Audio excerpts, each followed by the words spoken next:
Good afternoon, I'm Wallace Allen, reminding you that in this day and age when most of us are too lazy or whatever to get up and turn the channel on the TV, were it not for the remote, we'd probably be watching the same thing all the time. Well, in this day and age, it's a pleasure to be able to introduce you to someone who's not afraid to walk. Miss Yolanda Holder is here today, and she is a walking champion, 50 miles, 100 miles. She may be walking around the studio when we get back, but see you when you do.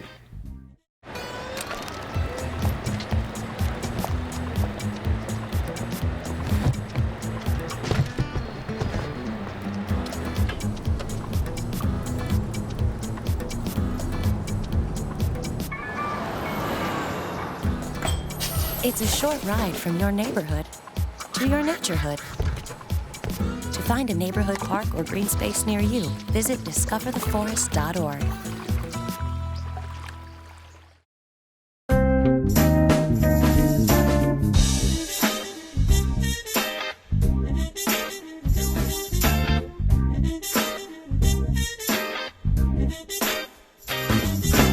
We're back, and thank you for paying attention.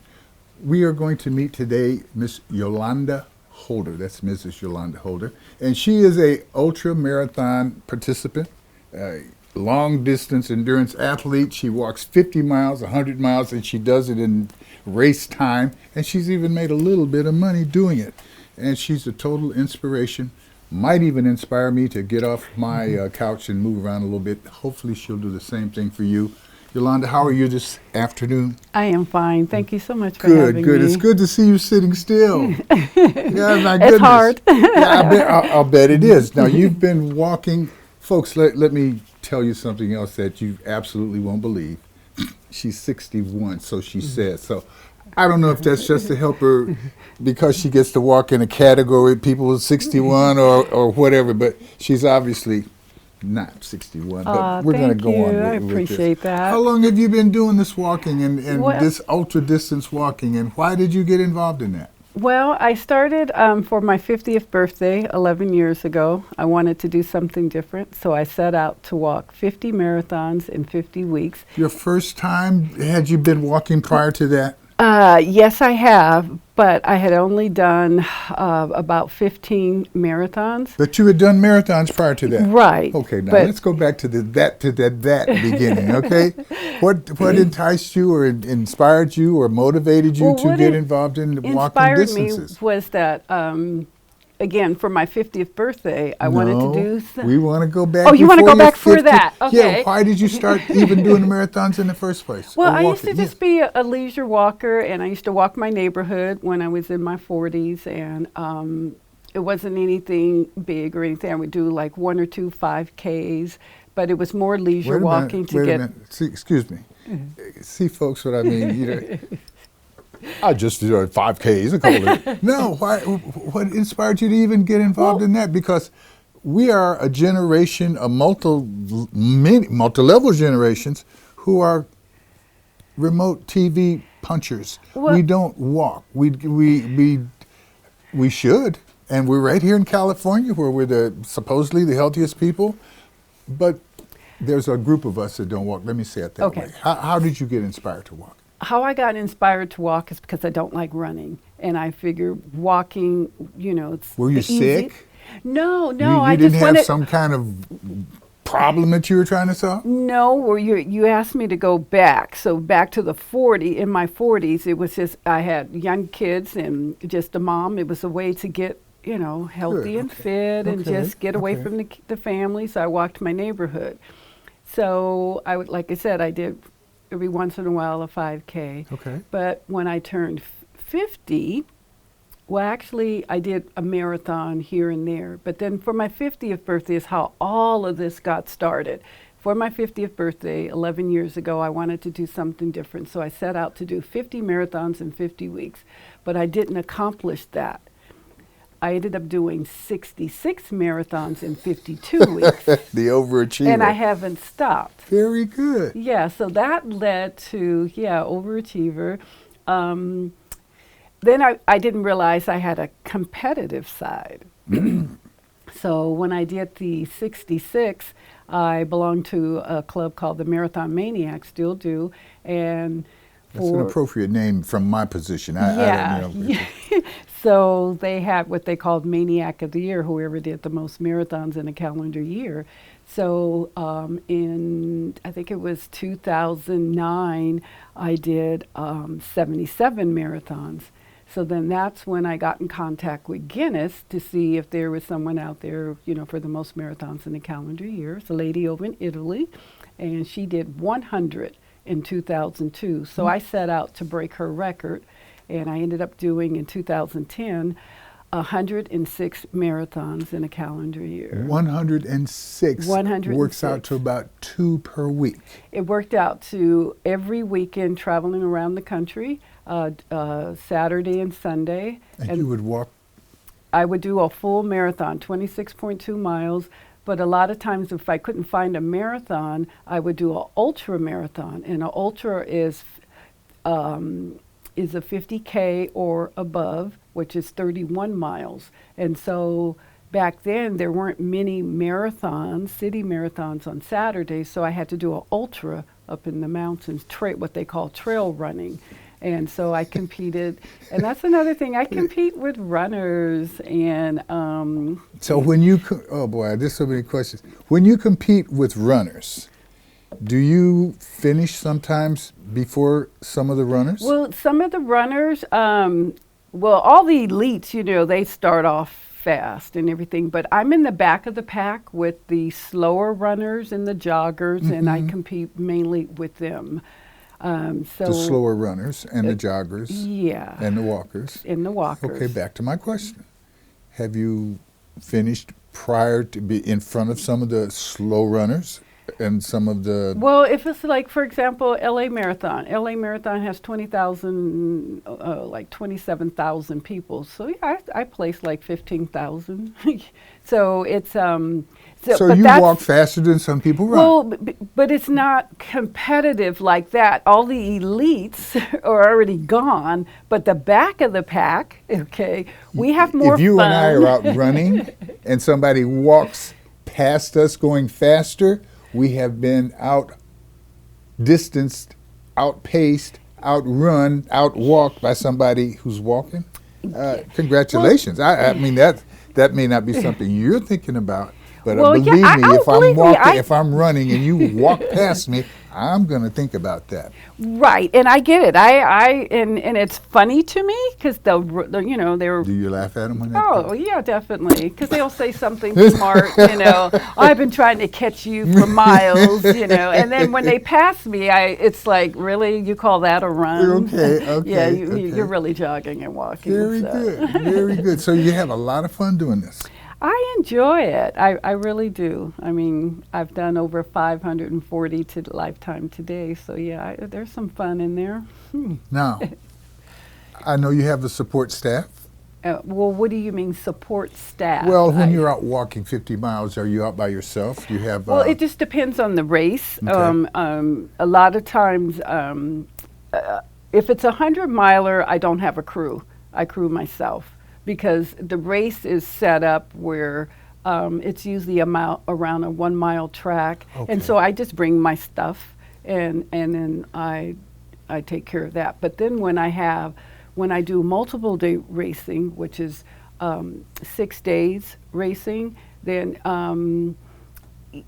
I do sometimes have a staff, but most of the time matter of fact, my coach that I have today, she lives in Australia. I just saw her last week because she ended up coaching this man named George Hood, who just broke the Guinness World Record for the longest plank. He did a plank for 8 hours. So she was in state, so I came to see her. But she helps coach me on some of the multiple day racing. So now, multiple day racing, you have set a record of running 494 miles. No, I set a walking 400. Right. Again, I compete with runners, but when you're doing multiple day racing, okay, this race that I did in Milwaukee, it was called 6 Days in the Dome, and it was at an ice skating rink, and they had a 1/4 of a mile track around the rink. And so I set up all my stuff. And so you figure out when you want to sleep, when you want to eat.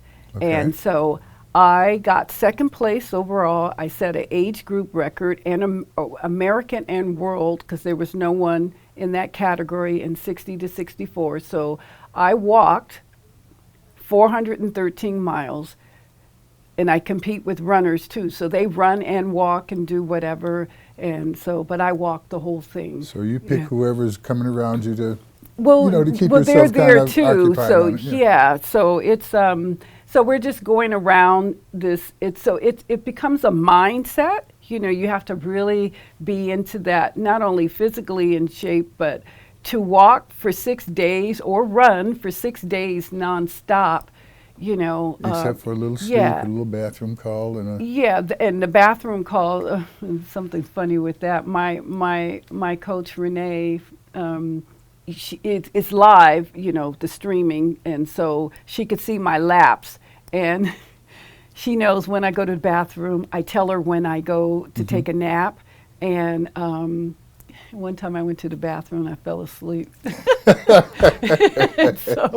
and so, because normally it takes me, maybe 4 or 5 minutes. So when she sees 10, 15 minutes, like, what is she doing? And so she'll call me, and I'm like, oh, sorry, fell asleep. Very good, very good. I'm glad to so- know that there's some human element in this superwoman that's sitting across from you Oh, here. thank you, yeah. So you not only walked that time 413 miles in 6 days. That was a record. Yes, that was a record.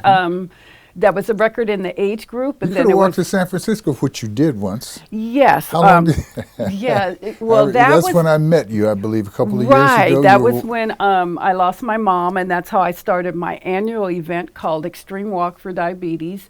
Every year I do something different. But the year that you're talking about, I walked from beautiful Laguna Beach to the San Francisco Golden Gate Bridge.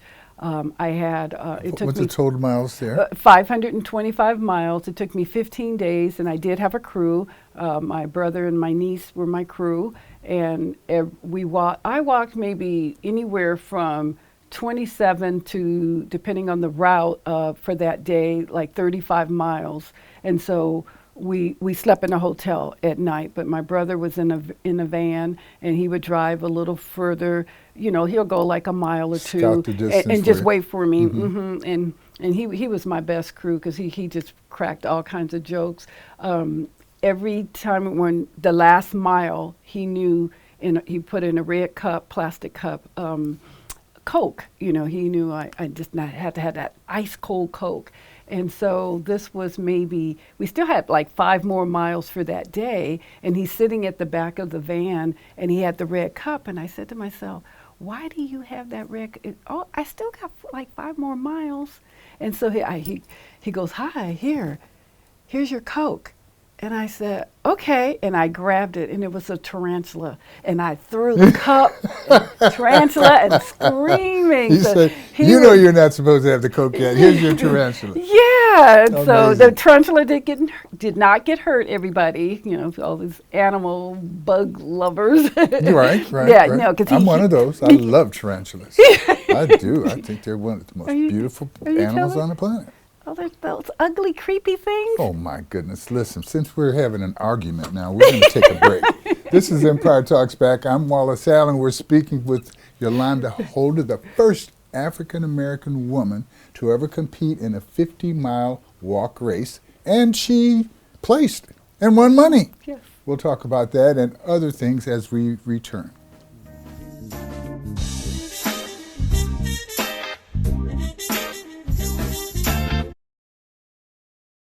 1 in 3 adults has pre-diabetes. That means it could be you, your dog walker, On your left. your cat jogger. With early diagnosis, pre-diabetes can be reversed. Take the risk test at doihaveprediabetes.org.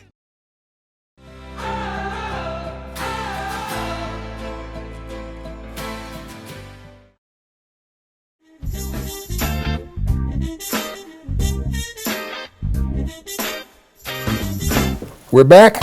Welcome back. I'm Wallace Allen, and we are talking to Yolanda Holder. She is the walking lady. She is amazing. Matter of fact, she is so amazing, the only thing that may be more amazing with her doing all of this walking are the shoes that you wear. How many pair of shoes did you use, for instance, in your 413-mile journey over your 6-day period there? Well, in the multiple race, I used maybe 2 pair of shoes that were already broken in, and I just rotated the shoes because most of the time I was on my feet the whole time. So 6 days. when you do a race, you want to start the race in shoes that are broken in, or do you dare start with new shoes? And No, I don't dare start with new shoes. When I did the Shishimura Self-Transcendence 3,100-mile race in New York, I brought about 12, 13 pairs of shoes, and they were brand new, and it became a learning experience. You have to break your shoes in, and especially my feet. You just got to break them in, and your feet grow. When you're doing more than 100 miles, your feet swell. And so you need to have your shoes a size bigger than what you wear.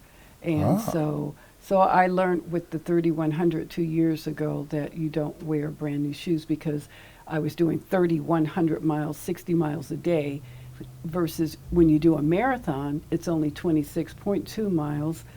So you can wear brand new if you want to. And then if you get blisters, you're done. Okay. You know what I mean? Your next marathon is not probably for another 2 or 3 months. But when you're doing multiple days and 3,100s or even 100 miles. I like how you just blew by the blisters as though, this is just part of what we do. How long, Well, if you get blisters, and when you did, how long did they last and bother you? Well, again. And do you let it bother you, because that could keep you from training over a period of time? And well, the blisters that I got last year, well, in 2017, 2018, I went back to New York to do the 3,100, and I got up to 1,500 miles, and on day 22, they took me out the race due to severe blisters. So... okay, that's good.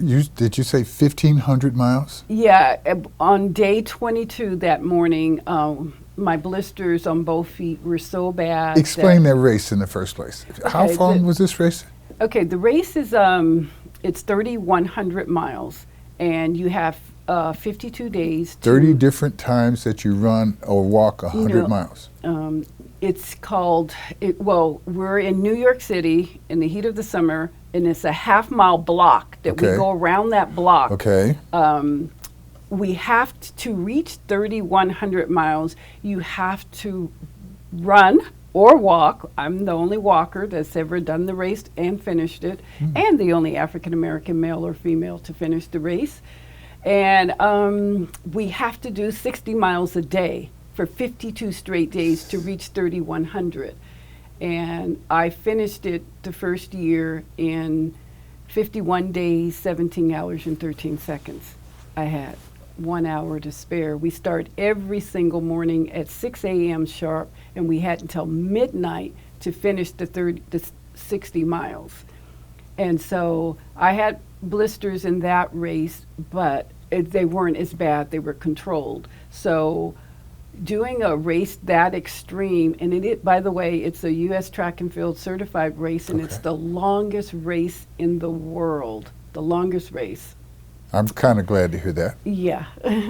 And so I didn't get enough time to really let my body and mind, and especially my feet, heal. And so I went back, and then I was kind of cocky. I thought, well, I did that, Okay. I don't have to really train. So my feet were just tender and just soft and beautiful.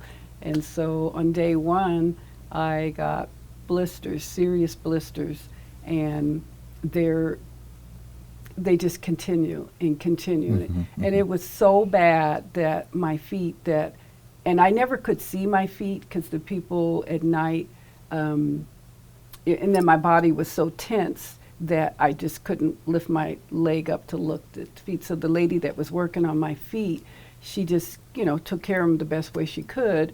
And then on day 22, well, in between, it got so bad that I named my pain of my feet Misty Blue. And there's a story behind that, but it's after my brother, because he loved playing Misty for me. Did that make the pain more something to work with because you had a name for it? Well, it gets better. Okay, besides the name, Misty Blue, I don't remember the lyrics now, but it was so bad that I started praying to Jesus and singing out loud and just, just asking God, please take away my pain.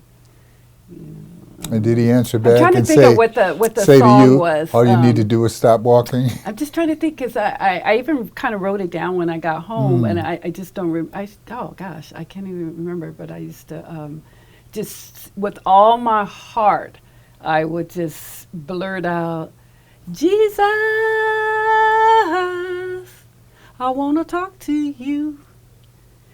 Jesus, I want to thank you for Misty Blue. Okay. That's how bad the pain was. And then it would be yes. tears. I was literally just crying, asking God, why am I here? Because the year before, I inspired people, thousands of people around the world to get out and get fit through walking. Yes. And so, and then my brother came to me, who passed away, I think about 8 years ago, and he was very, very proud of me. He didn't live to see me get the Guinness. And so I used to see that movie with Clint Eastwood with him play Misty for me. And so how I came up with the name Misty, I just kept saying, Misty, Misty. I said, God, let's name this pain. We got to take care of this. And so Misty kept coming, and then my brother James popped in my head, and then I said, Misty Blue. And then each day in the mornings, the pain was so bad that it would normally it would just take a lap or two, a mile or two for my whole body, feet and everything to get into the groove. Well, it was taking like an hour and a half. For you to get past that feeling. So then I,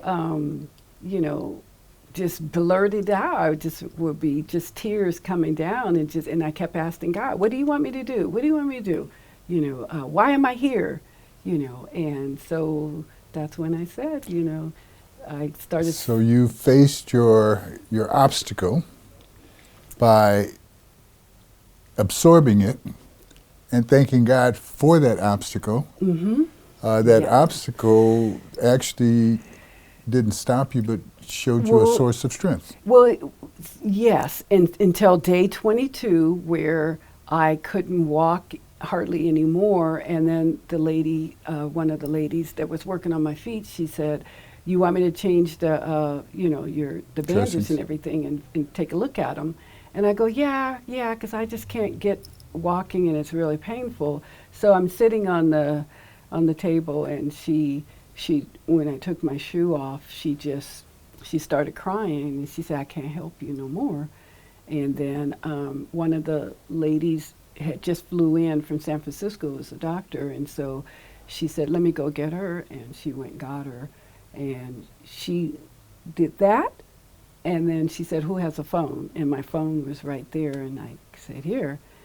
And she took pictures of it. She immediately texted to another doctor. She responded like that and said, take her off, tell her not walk anymore, and then tell her to come see me, either now. As soon as possible. Or in the morning, at the clinic. And so then she said, do you want to see what your feet look like? And I go, okay. And I dropped the phone and started crying. And I have a picture, I just won't show it. It's so gross. It was infected.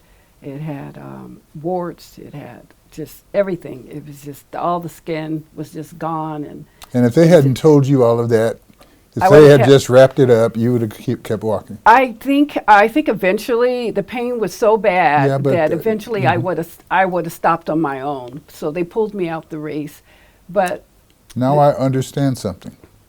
I understand how, as I read your accomplishments, I note that you were the first person to walk 100 miles in less than 24 hours. I was the first African American woman and the second African American to do that, and that was where I raced. you I were- did it as a race walker, and I did it in 23 hours. It was 52 minutes, 17 seconds. So that is okay. So Like 7 minutes off of 24 hours Right, of yeah, straight and- walking. You didn't stop. right, You but didn't it was in sleep. a race. Yeah, no, that one nonstop, and I think I went to. See how cavalier she is about this? I'm talking about the spectacular aspect of it. And she said, oh, no, no, no, no. Oh, man, you are something else. Right. Tell me this. As you do this, what are your expectations for the future? I mean, as you do this race walking, is there an Olympic that you're planning to go to? What is it that keeps driving you? What is your goal? And let's talk a little bit about your fundraiser. Okay, my fundraiser is the Extreme Walk for Diabetes, and I do that once a year. And along with the 52-day race, I just now do it. You guys, the audience, my followers now do 52 days. And so when I did the 3100 2 years ago, that's where I stopped racing myself, doing it for the 15 days myself, and I involved everybody. And so what that is, for 52 days, starting in June, and it'll end in August. So for 52 straight days, you run, walk, whatever you want to do to move your body, even if it's just a mile a day, you do that straight for 52 straight days. So that's kind of how I do that. That's the fundraiser. And it's not raising funds anymore, because I was doing it for the American Diabetes, because how it got started was with my parents both dying of diabetes, type 2 diabetes. And as you know, people of color, mainly African Americans, are number one with type 2 diabetes. And what I promote is I let people know, just aware that walking is the easiest way to get healthy and fit, and it helps control not just type 2 diabetes, all diseases.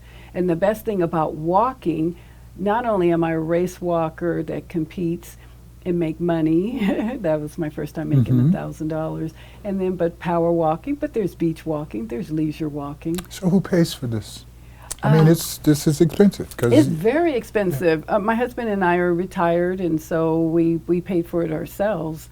And so I did have a couple of sponsors, but they weren't money sponsors. So now I'm looking forward to endorsements or sponsorship, because if I try to do the Guinness again, it's just no way I can afford it on our retirement salaries.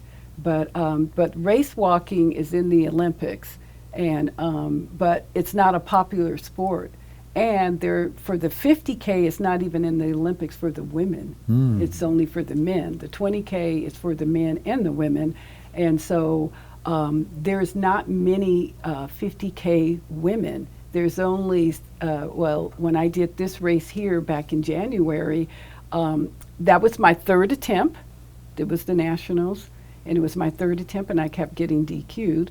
And so this time I worked with my coach, Renee, and she got me where not only did I placed sixth, there's in the country, because there's not many of us. Right. And then I was the first African American No, you woman. placed sixth because all of the ones who dared to do it showed Yeah, up. no one, Right, but there's okay. no one that's really Well, doing it that's not your either. fault. I know, but anyway, I was the first. Part of first, it's my fault, though, because I'm not getting in it. Okay, yeah, go the ahead. first African American woman to finish a 50K, and I'm 61. There's no 20-year-olds, 30 running, because it's not a very popular sport, but it's also a very brutal So you can tell sport. your real age and tell them you're really 40, and you can still win. Thank you. Oh, listen, I appreciate you coming in so Thank much, you. and we want to continue to be part of your following list and cheer for you and all of those things. So, is there anything that we can do to support you? That if people were to call you, that they would be able to help you do something, or maybe get you to do a walk for them? How do we stay in touch with you? How do we? You can go to yolandaholder.com, my website, and you can reach me through there, or you can reach me on any of the social media sites, Instagram, Twitter, Facebook, and it's Yolanda Holder, or The Walking Diva. The Walking Diva. The Walking Diva. The Walking Diva has walked into your life today, and you got to say, wow. And as you say, wow, remember that it's something you can do. Not, to the extreme, but you could if you wanted to. And I am going to be able to tell you next time you see me that I walked it at least, oh my goodness, it'll be a 2 week. miles. 2 miles? 2 miles. 4 miles. I'll take the challenge. Thank you guys for paying attention. Miss Yolanda, thank you again. Thank you for having me. We'll see you guys next time.